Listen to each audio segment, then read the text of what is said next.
Occasion ఏదైనా location ఎక్కడైనా తెలుగువారి వేడుక అంటే ఆలివ్ మిఠాయి ఉండాల్సిందే. మిఠాయి అంటే ఆలివ్. పాకిస్తాన్ను లేపేస్తారంట. అవును, పహల్గామ్ దాడి తర్వాత పాక్ పరిస్థితి కూరలో కరివేపాకులా అయిపోయింది. పాక్ మ్యాప్లో లేపేయడానికి భారత్ కూడా అవసరం లేదట. భారత్ వెనక ఉంటే చాలు, మేమే లేపేస్తామంటుంది బిఎల్ఏ.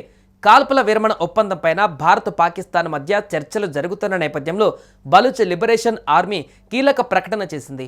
భారత్కు మద్దతు ప్రకటించిన బలూచ్ లిబరేషన్ ఆర్మీ పాకిస్తాన్ పైన దాడి చేయాలని కోరింది. పశ్చిమ సరిహద్దు నుంచి మద్దతు అందించడానికి తాము సిద్ధంగా ఉన్నామని తెలిపింది.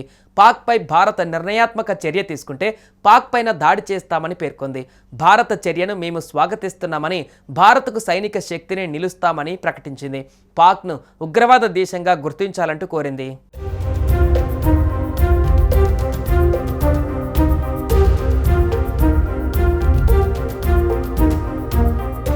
పాకిస్తాన్ ఉగ్రవాద కర్మాగారంగా అభివర్ణిస్తూ పశ్చిమ సరిహద్దు నుండి మద్దతు అందించడానికి తాము సిద్ధంగా ఉన్నామని బిఎల్ఏ తెలిపింది. పాకిస్తాన్ సైన్యంతో యుద్ధం చేస్తున్న బలూచ్ లిబరేషన్ ఆర్మీ భారత్ నుండి సాయం కోరింది.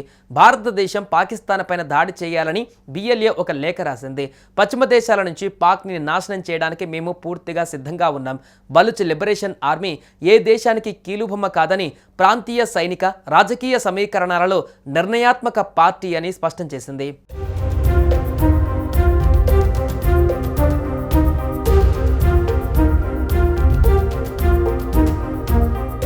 పాకిస్తాన్ చెబుతున్న శాంతి కాల్పుల విరమణ ప్రకటనలను తప్పుడు ప్రచారం, మోసంగా బిఎల్ఏ భావిస్తుంది. ఇది పాకిస్తాన్ వ్యూహాత్మక చర్య మాత్రమే అని అన్నారు. పాకిస్తాన్ మాటలకు బలైపోవద్దని, నిర్ణయాత్మక చర్యలు తీసుకోవాలని మేము భారతదేశం ప్రాంతీయ శక్తులకు విజ్ఞప్తి చేస్తున్నాం. పాకిస్తాన్ను ఉగ్రవాద కర్మాగారంగా అభివర్ణించిన బిఎల్ఏ పాకిస్తాన్ నిఘా సంస్థ ఐఎస్ఐ ప్రపంచ ఉగ్రవాదానికి కేంద్రంగా ఉందని చెబుతోంది.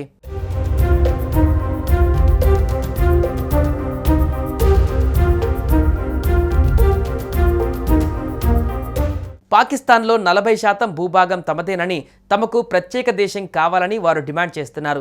ఈ క్రమంలోనే పాకిస్తాన్ ప్రభుత్వం పైన తిరుగుబాటు మొదలుపెట్టారు. అవకాశం దొరికినప్పుడల్లా పాకిస్తాన్కు నిద్ర పట్టకుండా చేస్తూ తమ ఉనికిని చాటుకునే ప్రయత్నం చేస్తున్నారు. బలూచిస్తాన్ స్వాతంత్రం కోసం దశాబ్దాలుగా తిరుగుబాటు చేస్తున్న బలూచ్ లిబరేషన్ ఆర్మీ పాక్ సైన్యం పైన దాడులను తీవ్రం చేసింది. భారత్ పాక్ మధ్య ఉద్రిక్తతల నేపథ్యంలో ఇదే తమకు అంది వచ్చిన అవకాశంగా భావిస్తూ బిఎల్ఏ మెరుపు దాడులతో దూకుడు పెంచింది. బలూచులు పాక్ సైన్యం ఆధీనంలో ఉన్న ప్రాంతాలను ఒక్కొక్కటిగా ఆక్రమించుకుంటుంది. పాక్ మిలిటరీ స్థావరాలు, ప్రభుత్వ ఆస్తులు లక్ష్యంగా దాడులు చేస్తుంది.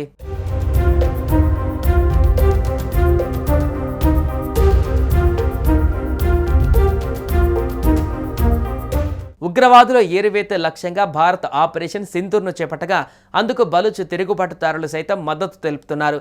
పాకిస్తాన్ను ఉగ్రదేశంగా ప్రకటించాలని డిమాండ్ చేస్తున్నారు.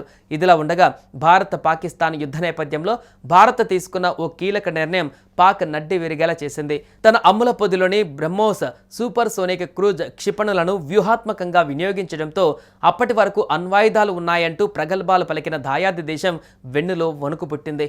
మొత్తం పరిస్థితే మారిపోయింది. పాకిస్తాన్ అధికారిక రాజధాని ఇస్లామాబాద్ అయిన పాలనా మొత్తం జరిగేది రావల్పిండి నుంచే. ఇక్కడ చక్లాలాలోని ఆ దేశ ఆర్మీ చీఫ్ కార్యాలయం నుంచే సైన్యానికి ఆదేశాలు వెళ్తుంటాయి.